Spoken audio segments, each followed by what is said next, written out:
Here's the number one reason why you might not become wealthy.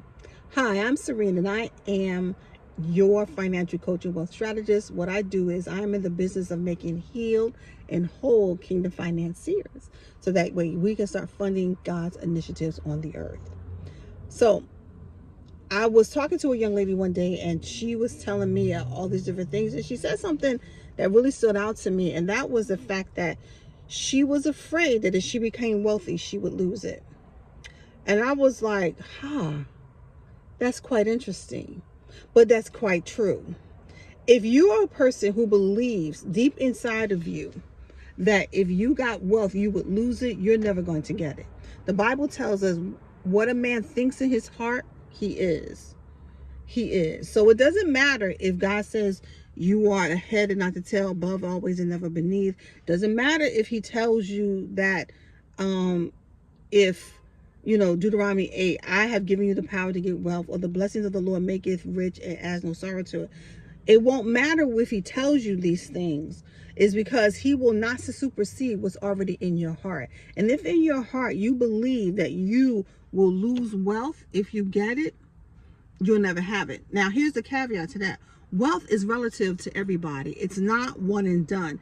What I may consider to be wealthy and what you may consider to be wealthy are two different things. But nevertheless, if you're going from 5 figures to 6 figures, from 6 figures to 9 figures, if that's all your relative into, if that is all, wealth is all relative. So what I'm saying is to say, but if in your heart you have said that if I become wealthy, I will lose it, God in his infinite wisdom will not give it to you, no matter what his word says, because his word is true. Yes, his word is true, but he's also going to give you the desires of your own heart.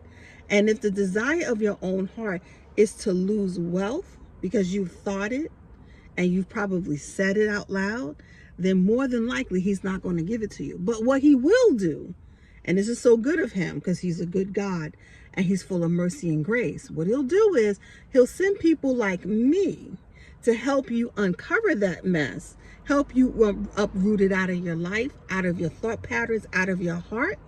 So that way you can be a person that will not fear losing wealth, because you will, one, understand that wealth never came from you, it comes from God. And if God is the good God that he is, not only will he give you the wealth, but he will give you the knowledge, the wisdom, and the power, knowledge, wisdom, understanding, and power to steward that wealth. But you have to believe that. That thought, if I will lose wealth or I will mess it up, that's an inner bias that you have that's already stuck in your heart. So that tells you that you need heart work. So I want you to ask Holy Spirit today, what are the heart work or inner workings inside of me that is speaking against me having the things that God ordained me to have? God ordains us to have wealth. But if your heart is already speaking against having it, or the fact that you can get it but lose it, or that whatever it is, that means your heart is speaking against you. And if your heart isn't speaking against you, you're going to have to go with God and ask God to show you what else your heart is speaking against you, and to help you to unroot it and plant new things there. So that's all I got. So if you want to be wealthy, stop thinking and believing that if you get it, you're going to lose it.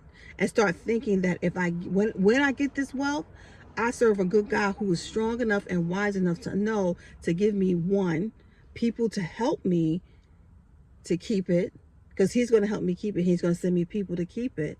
And he's going to always help to teach me to keep my heart and mind clear before him. That's all I got for you. I love you to life. Talk with you soon. Bye.